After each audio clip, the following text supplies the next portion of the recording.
Hello, my name is Linda Moss. I'm the president of Metropolitan Edison, a First Energy company.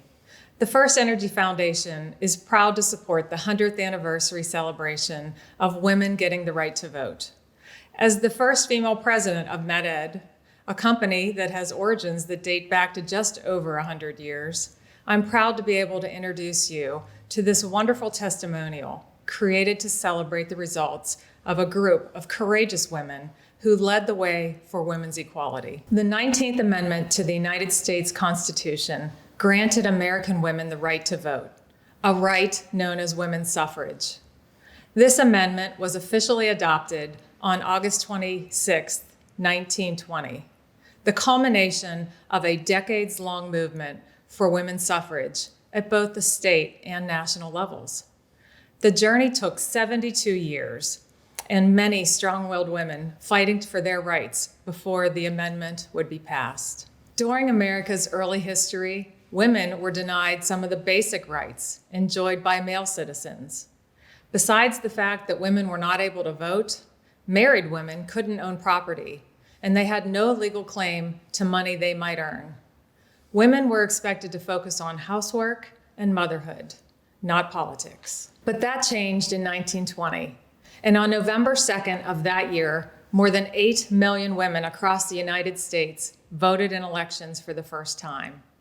The number of women voters has grown over the years, and in recent history, the percentage of female voters has exceeded that of male voters in every presidential election since 1964. On August 26, 2020, we celebrate this milestone known as women's suffrage. And we take the opportunity to thank all of the women who fought so diligently for this basic freedom that many people take for granted today. In a year where we will elect the next president of the United States, it is with great pride that we celebrate and reflect upon the amazing women and the incredible energy they demonstrated to fight for this right. A special thank you to the Berks Women's History Alliance, a dedicated group of volunteers. Your passion for educating us about the courage, determination, and perseverance of the women who helped pave our way serve as a reminder of what we can accomplish and fuels the fire for future endeavors. I hope you enjoy the video that follows and celebrate the importance of the women you are about to meet and the role they played in making women's voting rights possible. The following video showcasing the Centennial celebration of the women's suffrage movement is made possible in part by a grant from the Commonwealth of Pennsylvania, Department of Community and Economic Development, and our major sponsor, First Energy Foundation. We thank them and the following sponsors, along with all of our generous donors and supporters, for making the Berks Suffrage 2020 Centennial Celebration a success.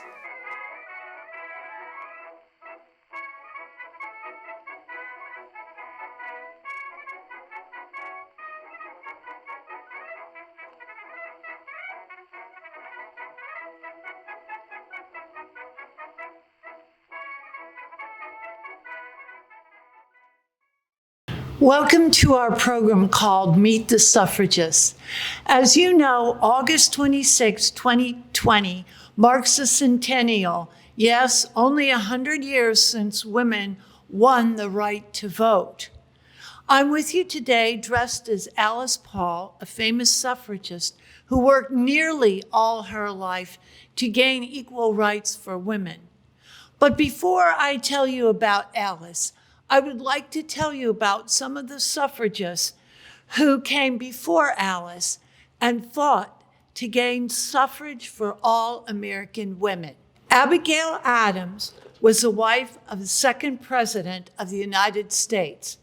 And although too early to be labeled a suffragist, but she was considered a women's rights heroine. She was an advocate for women's rights and women's education. It was the 1840s and 1850s. Much was changing for women. Elizabeth Blackwell became the first American woman with a degree in medicine. Some universities were accepting women. Antoinette Brown became the first woman ordained as a minister. In 1848, Elizabeth Cady Stanton and Lucretia Mott organized the first women's rights conference in Seneca Falls, New York. Susan B. Anthony joined them in 1851. Elizabeth Cady Stanton and Susan B. Anthony were two suffragists who were also abolitionists. Susan B. Anthony spent 59 years speaking for women's rights. By the way, the American women did not want to be called suffragettes like their English counterparts. It has to do with the suffix "ette," which, if you look it up, it means something small or unimportant. So the American women chose to be called suffragists. Black women have been activists throughout American history and have fought for the rights of women and for the rights of blacks. Born into slavery, Isabella Baumfree changed her name to Sojourner Truth and had a profound impact on both the abolitionist cause and the struggle for women's rights. Ida B. Wells was an African-American woman born in 1862. After attending Fisk University, she began her lifelong project of challenging the place of blacks in society. She called herself a defiant journalist and became a civil rights activist. When she moved to Chicago, she founded the Alpha Suffrage Club in 1913, and it became the most important African-American suffrage club in America. During the Civil War, many suffragists focused on the war effort, and suffrage activity was minimal. Susan B. Anthony and Elizabeth Cady Stanton made a deal with Abraham Lincoln. They would stop demanding suffrage during the war if he would support the cause once it was over. Lincoln said, and quote, "If all that has been said by orators and poets since the creation of the world in praise of women were applied to the women of America, it would not do them justice for their conduct during this war," unquote. But then Lincoln was assassinated. In 1870, the 15th Amendment was adopted, and suffrage was granted to black males. Post-war politics drove abolitionism and the women's rights movement so far apart that the movement split in half. The next several decades were called the doldrums because there was a lot going on, but not much happening. The two groups merged back together and formed the National American Woman Suffrage Association, called NAWSA for short. Carrie Chapman Catt, who was Susan B. Anthony's hand-picked successor, took over as president and worked tirelessly for the women's cause. She played a crucial role in the final scenes of the 72-year battle. In the early 1900s, the women's movement was in a strange position. Millions of people were in favor of suffrage, but the finish line was no closer. Carrie Chapman Catt resigned from NAWSA to attend to her dying husband, and Dr. Anna Howard Shaw took over as president. She was a teacher, preacher, and doctor before becoming a political suffrage activist. She gave over 15,000 speeches and traveled the country. She led parades and marches for the suffrage cause. The women's movement, however, had stalled, and the radical energy had faded. Suffrage became the background noise of everyday life. The suffrage movement needed a shot in the arm, a fresh, bold strategy to force men to accept and act on the belief that American democracy belonged to both men and women. Alice Paul and Lucy Burns would soon emerge to revitalize the call for the Susan B. Anthony Amendment. Alice and Lucy became an unstoppable team. They joined NASA in 1912 and were determined to reshape the American campaign for suffrage. They planned and organized massive parades and marches. They put enormous pressure on President Wilson and the Congress in order to achieve their goals. We want you all to know that this was a hard-fought battle merely to obtain for women the right to vote. We urge you all to remember the suffragist stories, to get involved with your elections at all levels, and never take your right to vote lightly.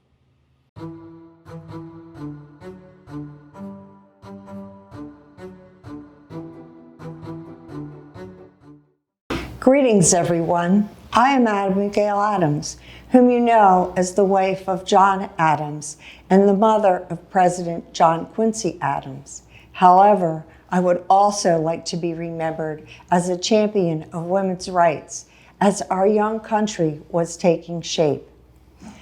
Throughout my life, I devoted a great deal of effort and thought into improving the status of women. As most females in the colonial era, I received little formal education, but through prolific letter writing to family and friends of both sexes, we schooled each other. We acquired knowledge, expressed ideas, yes, even political opinion. When John was attending the Second Continental Congress in Philadelphia, I wrote my now famous Remember the Lady speech. In this letter, I entreated my husband that if this country was to be independent of English law, then men must be cognizant of what women want. Freedom from the tyranny of husbands, education for themselves and their children of both sexes, the right to keep their dowries and property, the right to make familial decisions, and yes, the right to vote.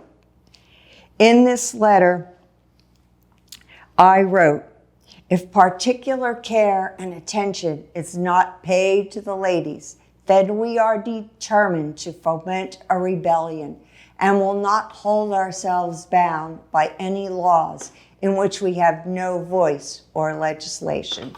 Because my husband was gone from home for long periods of time, I took over the management of our farm and the education of our children. I found unconventional ways to increase my family's finances. Through my uncle, I invested in government securities, bought land on speculation, and started an importation business. I was always very charitable and gave my pocket money to causes that did not always meet my husband's approval. Late in life, in what could be called an act of rebellion, I wrote my own will. And although it had no legal standing, John honored it. Most of my estate went to my female relatives according to their need. It gave these women and the women who followed independence.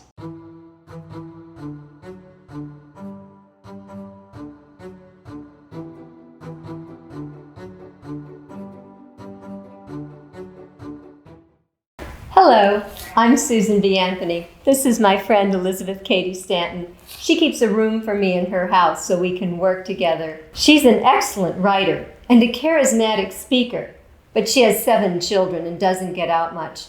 So I care for her children while she writes. Then I go on the speaking tours. I speak on temperance, abolition, women's rights, women needing the right to vote. I give 75 to 100 speeches a year. That's how I support myself. You know what my husband says. Susan stirred the puddings. Elizabeth stirred up Susan, and Susan stirs up the world. We met in 1851 at a conference in Seneca Falls, New York. No, not the big women's rights conference of 1848, where women signed the Declaration of Sentiments, which I wrote, fashioned after the Declaration of Independence, expressing our grievances. When I added that women should have the right to vote, many people, including my husband and the Quaker ladies who helped me write it, thought I had gone too far. But without the right to vote, we were dependent on men to change the laws, and men were not willing to do that. Tradition and law prevented us from getting an education. We were controlled by our fathers and later by our husbands. We had no rights to our children or our property. And we couldn't speak in public. Oh, well, I was raised Quaker, so Quakers did allow women to speak in public. So it was really hard for me to hold my tongue at public meetings. Oh, I remember that teachers' convention. Seneca Falls Yeah, in New York. In New York. Must have been 1,000 people in attendance. The men were complaining about the low status and low pay of teachers. True, they made only $650 per year, but women doing exactly the same thing made only $250. And women received far less respect than men did. After sitting hours, you grew so impatient. All I said was, Mr. President. Yes, but pandemonium followed. If all the witches that had been drowned, burned, and hanged in the old world and the new had suddenly appeared threatening vengeance, the officers of that convention could not have been thrown into greater consternation. It took them a half hour of heated debate before they decided to let me speak. And I said, "Gentlemen, it seems to me that none of you quite comprehends the cause of the disrespect of which you complain. Would teaching be a more lucrative profession if men were not competing with the cheap labor of women? Want your profession to be more lucrative? Increase the salaries of women." The ladies applauded. We did a lot together. In 1852, we formed the New York Women's State Temperance Society because the men wouldn't let you speak at their conference. 2 years later, we formed the Women's Loyal National League. We collected nearly 400,000 signatures in support of abolition. Yes, I did organize a lot of petition drives. And after the war against slavery, we formed the American Equal Rights Association for both women and African Americans. And when the Negro man got the vote and we didn't, we were exasperated. Oh, yes, we were. Oh, but many states did pass laws that married women could own property. Women could go to college. So progress was being made, but we still couldn't vote. Oh, but I did vote. 1872, I was arrested. And they wouldn't let me testify at my own trial because women weren't competent to testify. They fined me, but I never paid the fine, and they never came to collect it. Remember the women's rights newspaper we published? The Revolution. The Revolution. It came out weekly for 4 years. It did. What was that slogan? Men Their rights. and nothing more. Women, their rights, and nothing less. And we wrote that 6-volume history of women's suffrage. Matilda Jocelyn Gage helped us in that. But I think the biggest thing was founding the National Woman Suffrage Association. You were its first president. That was in 1869. 9 years later, we arranged for a constitutional amendment to be presented to Congress. It finally was ratified 42 years later in 1920. But we were gone by then. You were 86 when you died in 1902. You had grown more radical as you aged. I had grown more conservative. We weren't as close, but I missed you terribly. My death came 4 years later. I was also 86. Pneumonia and heart failure. To think I have had more than 60 years of hard struggle for a little liberty, then to die without it seems so cruel.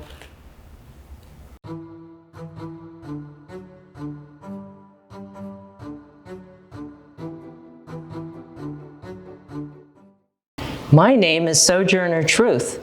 Today I am listed as one of the 100 most influential people in America today.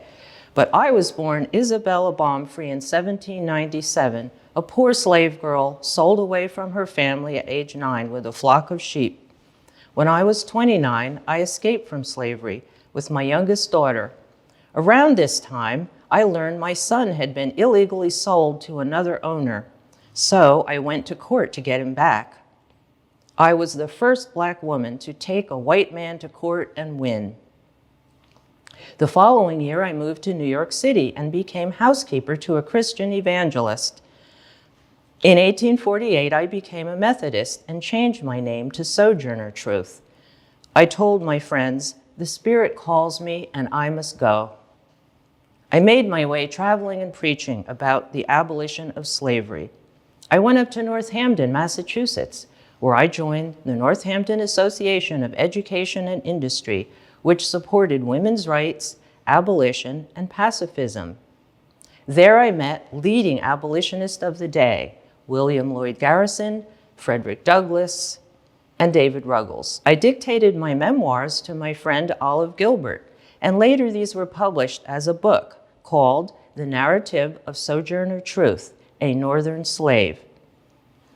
When I was 53, that book came out, and that same year, I purchased a home in Northampton, and I went to the first National Women's Rights Convention in Worcester, Massachusetts. 4 years later, I paid off the mortgage to my home with sales from the book. In 1851, I attended the Ohio Women's Convention in Akron, Ohio, where I gave my famous "Ain't I a Woman" speech. This speech demanded equal rights for all women as well as for Blacks. I must have traveled hundreds of miles and spoken to thousands of people over the next 10 years. From 1851 to 1853, I traveled around Ohio with Marius Robinson, editor of the Anti-Slavery Bugle. I then went to Battle Creek, Michigan, to speak to the Friends of Human Progress. You know, there was a time when I used to hate white people. My parents taught me to pray to have good masters, but mine were not good. But when I finally met my final master, Jesus, I was filled with love for everybody. During the Civil War, 1860 to 65, I helped recruit Negro troops for the Union Army. My grandson even enlisted. Near the end of the war, I was employed by the National Freedmen's Relief Association in Washington, D.C. There I rode streetcars to help force their desegregation.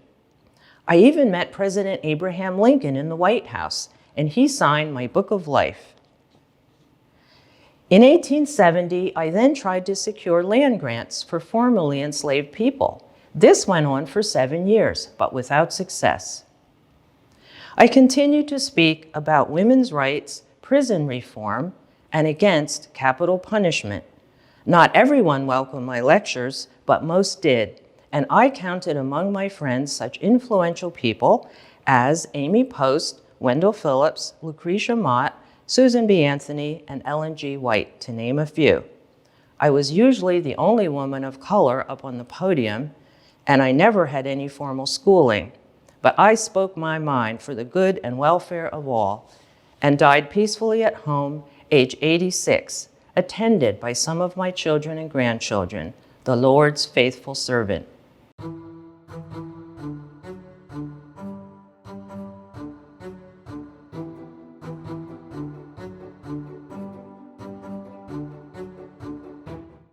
I'm Ida B. Wells. Born in 1862, I was 16 years old when my parents suffered from the yellow fever epidemic and died, and also my baby brother, leaving me responsible for raising my other 6 siblings. This I did while teaching school and with the help of our grandmother. I later attended Fisk University, and I began my lifelong project of challenging the place of Negroes in American society. I was passionate about my wish to have a decent life for Black people, a home, a well-paying job, and an education. I moved to Memphis, and there I met and married Frederick L. Barnett, who was a journalist and a civil rights worker, as I was. He was a widower with 2 boys. We had 4 children of our own. I went to work I purchased the Memphis Free Press, and I loved to write.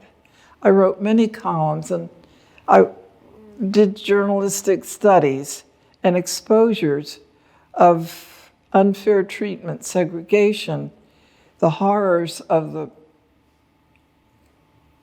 the practice of lynching, which was an economic thing for suppression of Negroes. Eventually, an angry mob stormed my office, tore up my presses, and burned my offices.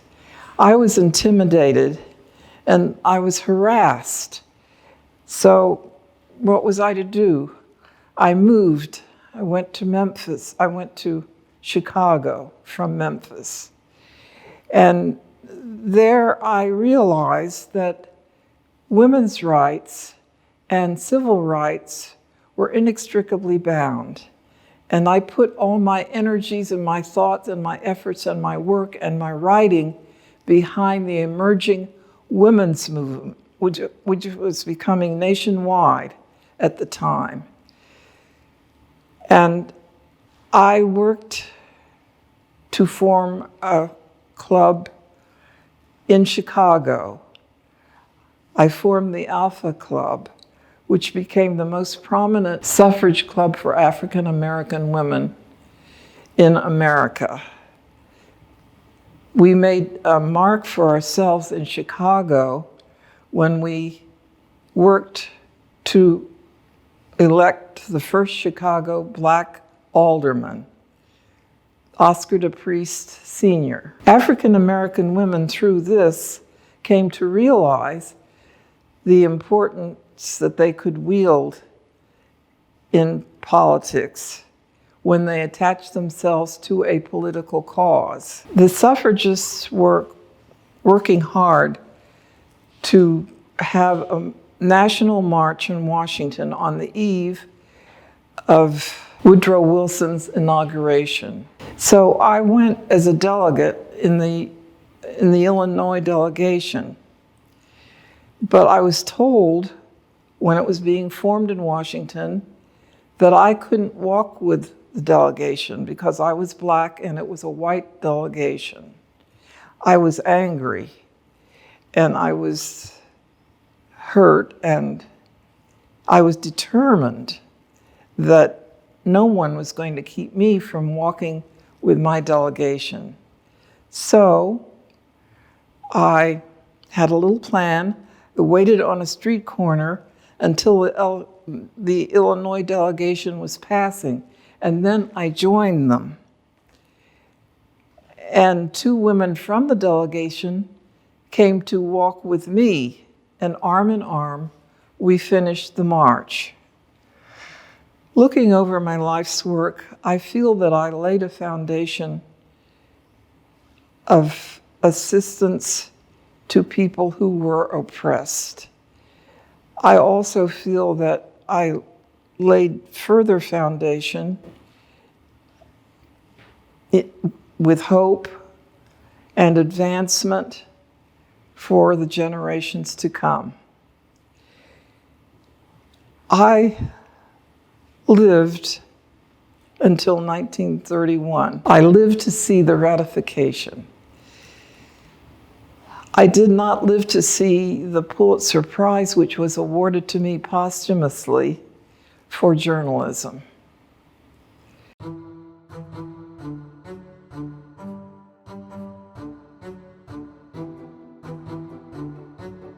I, Carrie Chapman Catt, am proud to be considered one of the most zealous and successful American leaders for women's suffrage. I grew up in the Midwest, and I paid my own way through college because my father wouldn't pay for college for a woman. During my education at Iowa State, I joined the Crescent Literacy Society, a student organization aimed at improving learning skills and self-confidence. Only men were allowed to speak at meetings, but I defied the rules and I spoke up during male debates. This led to a discussion and ultimately to women gaining the right to speak. In 1880, I'm proud to say, I was the only female graduating with a Bachelor of Science degree. A few years later, I married Leo Chapman, a newspaper editor, and we moved to California. Leo died of typhoid fever 18 months later. So returning to Iowa, I married George Catt, a wealthy engineer. Both of my husbands encouraged my participation in women's suffrage. I must admit that their money and encouragement made it possible for me to spend a good part of each year on the road campaigning for women's suffrage.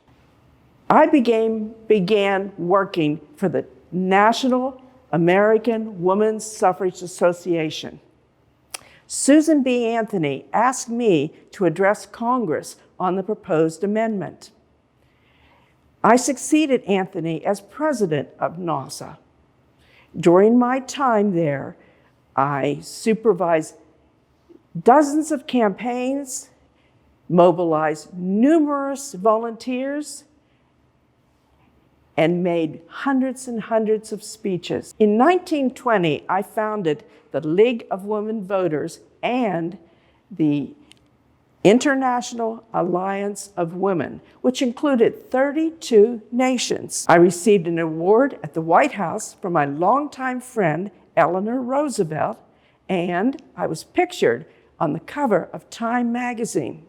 And I also made it onto a postage stamp in 1948. My leadership was considered progressive, but not radical. Before the amendment, women could not vote, and this was for reasons which were so unconvincing that it's hard to believe they were ever taken seriously. Prior to the amendment, people generally believed that a woman didn't have enough judgment to choose political candidates. They argued that a woman's reason was not equal to a man's. Many people presented the argument that an argument against women's suffrage was an argument against democracy. We will fight for women's suffrage, the right to vote. I say to you all, to the wrongs that need resistance, to the rights that need assistance, to the future in the distance, give yourselves.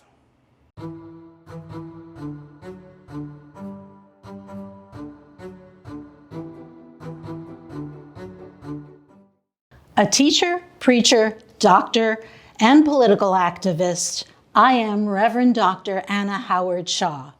And although I was born in England, I was the only suffragist who lived here in Pennsylvania.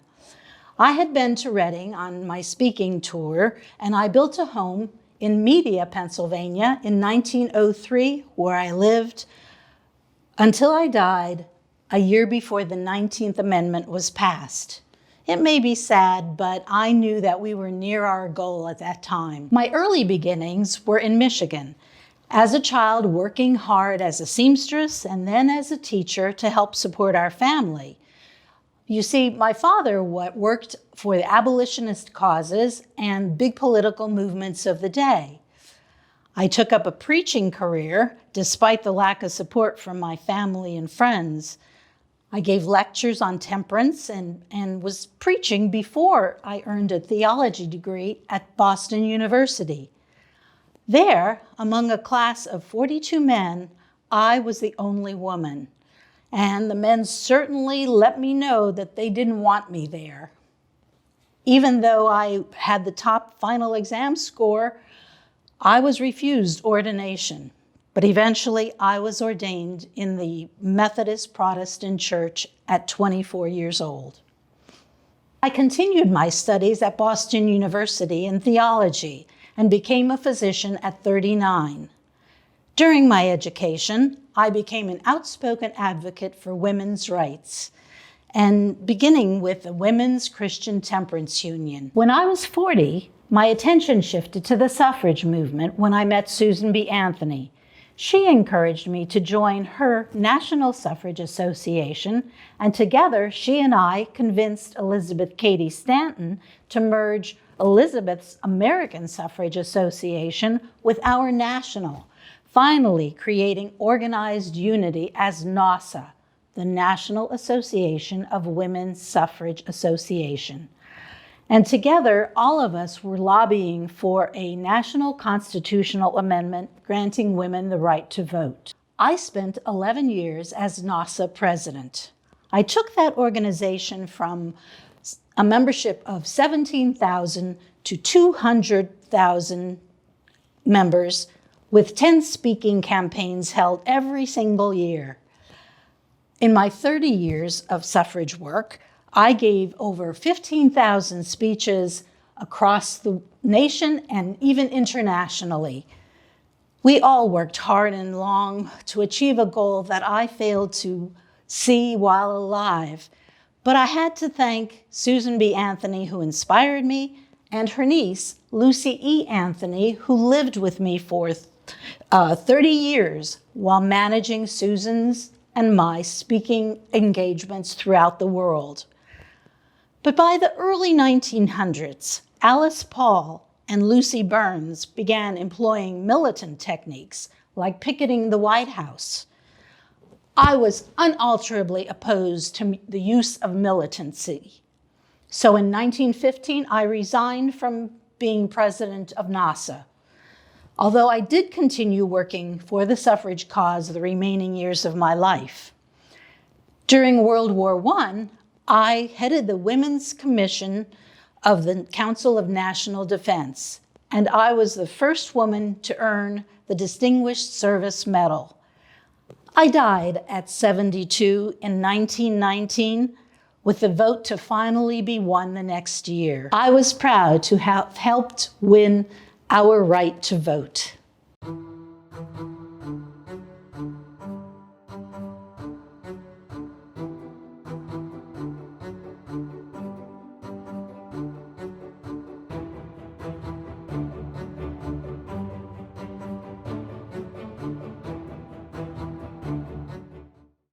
I'm Lucy Burns. I was fortunate to be born into an Irish Catholic family who valued education and learning. I attended Columbia University, Vassar College, and Yale University before becoming an English teacher. 3 years of teaching was enough for me. I was more interested in continuing my own studies, like languages at Bonn University in Germany and Oxford in England. I met Emmeline Pankhurst and her 2 daughters. They were part of a militant suffrage organization whose motto was deeds, not words. Inspired by their passionate activism for women's suffrage, I joined their campaigns. One night in a police station while waiting to be arrested, a woman about my age introduced herself. She said she was noticing my American flag lapel pin and told me her name was Alice Paul, also waiting to be arrested. We returned to the United States around 1912, and we were determined to reshape and re-energize the American campaign for women's suffrage. we joined the National American Women's Suffrage Association, called NAWSA for short, and we were put on a committee in charge of working toward a federal amendment. There was only $10 in the budget for us to work with, but in true suffragist style, and only 3 months, we planned an elaborate parade, a public event to gain maximum national attention. There would be floats, horses, bands, and thousands of women marching up Pennsylvania Avenue in Washington, and it would coincide with Woodrow Wilson's presidential inauguration. The date was March 2nd, 1913, the day before his inauguration. We put President Wilson on notice that we were a new generation of American suffragists, and we were quite literally moving forward. The scene at the parade turned ugly, however, when we were attacked by crowds of angry men, first with insults and obscenities, and later with physical violence, while the police stood by and did nothing to help. But our group of suffragists made headlines in the newspapers all across the nation. In just a few months, Lucy and I became a dynamic force in the American suffrage movement, injecting it with new life and vitality. Lucy told you about some of our similarities, but we definitely had our differences too. These differences were overshadowed by our shared passion for the cause. We were often described as having one mind and one spirit. Although Carrie Chapman Catt and Alice and I shared the same goal of universal suffrage, Carrie Chapman Catt wanted to endorse Wilson for president.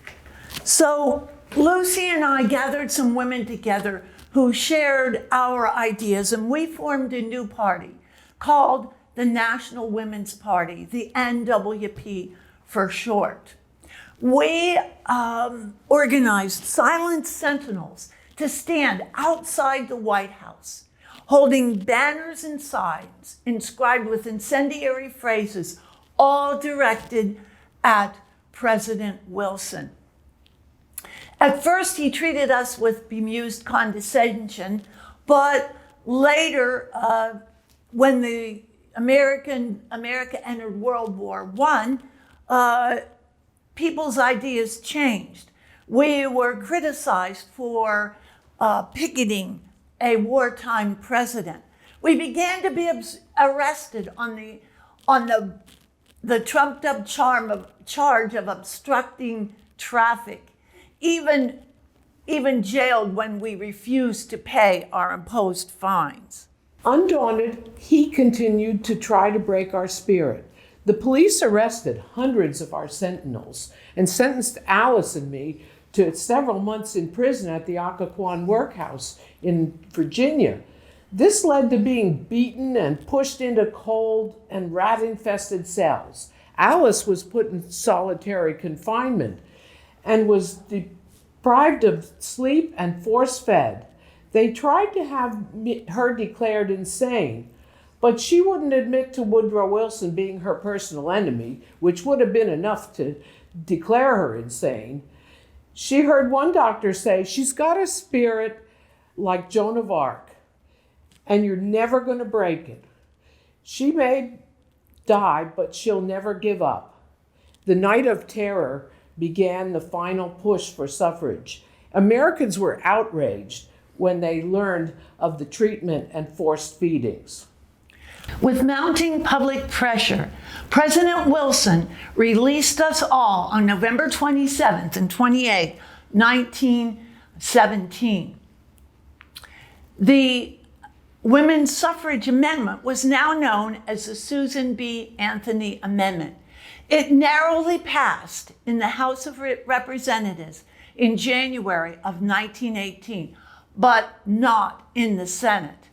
We kept on our pressure on the Senate all during the year, and we urged everyone who could vote to vote against anti-suffrage senators who were up for election in the fall.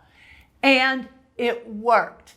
The fall election left the Senate with mostly pro-suffrage members. And on June 4th, 1919, the Senate passed the Susan B. Anthony Amendment by 1 vote, and the battle for state ratification began. On August 20th, 1920, the final state of 36 needed for ratification was Tennessee.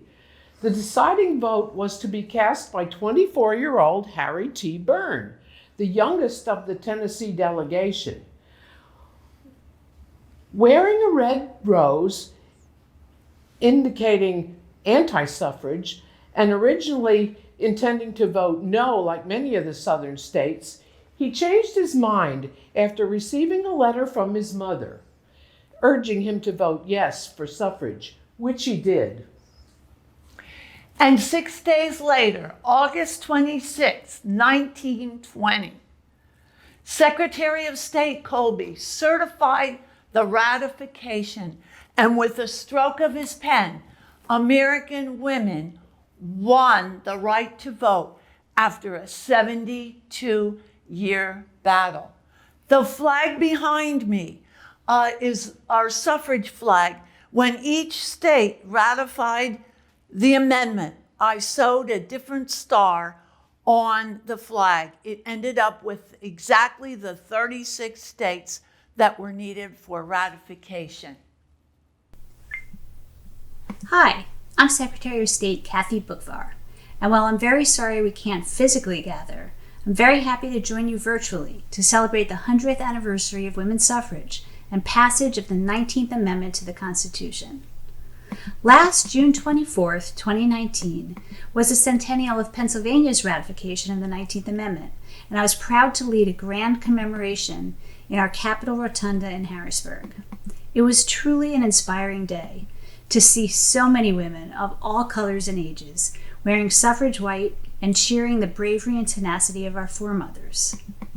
I'm proud to say that Pennsylvania embraced women's suffrage relatively early, becoming the 7th state to ratify the amendment, just 20 days after it cleared Congress.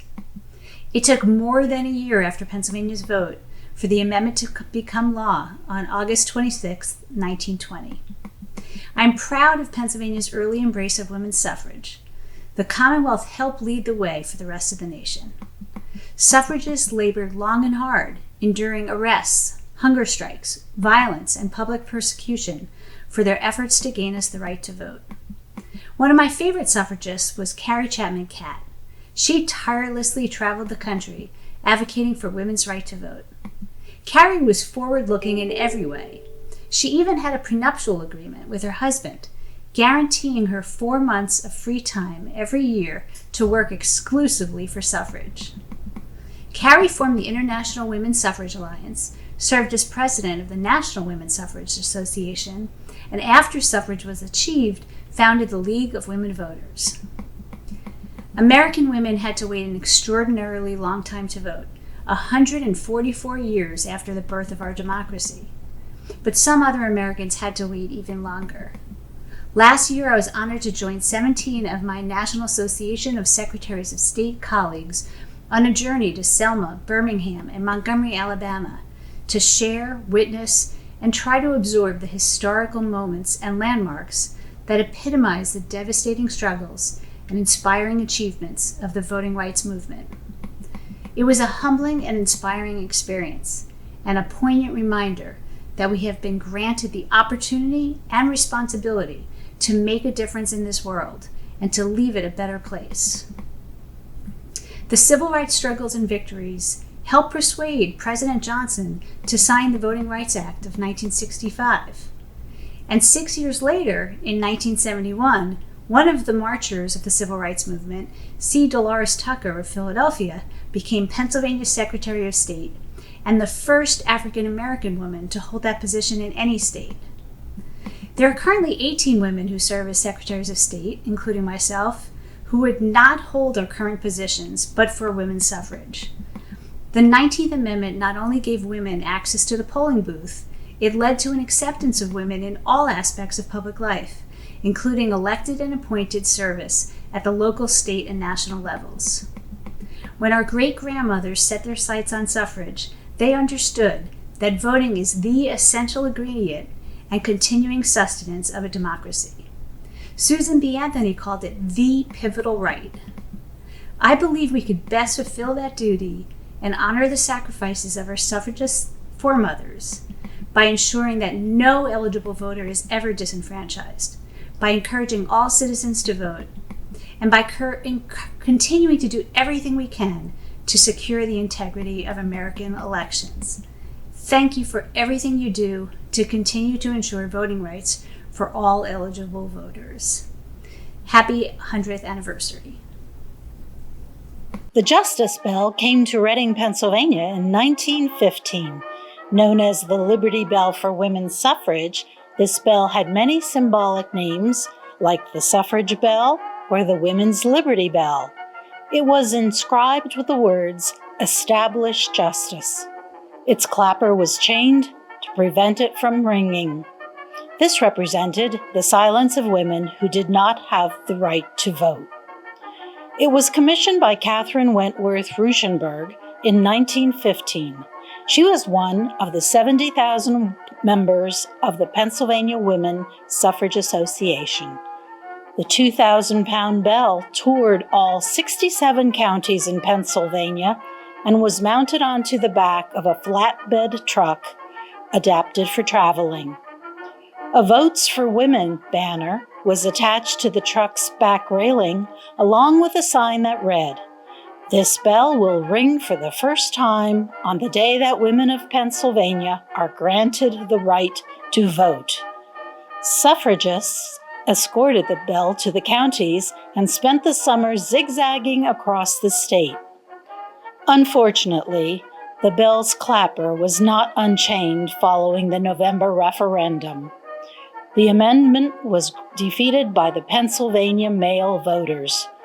All the counties of southeastern Pennsylvania, with the exception of Chester County, voted against it, some by wide margins. In 1920, women took the bell on the road again to raise support for passage of the 19th Amendment, and on September 25, 1920, thousands gathered on Independence Square to celebrate the ratification of the 19th Amendment. Women finally had the right to vote. Catherine Wentworth Ruschenberg spoke of the history and significance of the Justice Bell. A woman dressed as Justice marched out of Independence Hall and unchained the clapper. Then the bell was rung 48 times, once for each state in the Union. Silent no more. In 1992, the Pennsylvania League of Women Voters and the Daughters of the American Revolution helped raise money to house it. In 1995, it was installed in the Washington Memorial Chapel at Valley Forge National Park. Hello, everyone. I'm State Senator Judy Schwank, and I represent the 11th District in the Senate of Pennsylvania.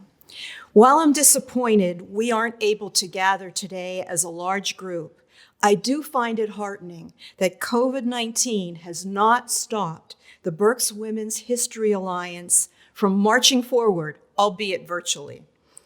Today and all year, we honor the work of the suffragists, and we're lucky that Pennsylvania's history has many suffragists to look back to, like Lucretia Mott, who helped organize the first women's rights convention in U.S. history, and Alice Paul, one of the most active leaders of the women's suffrage movement.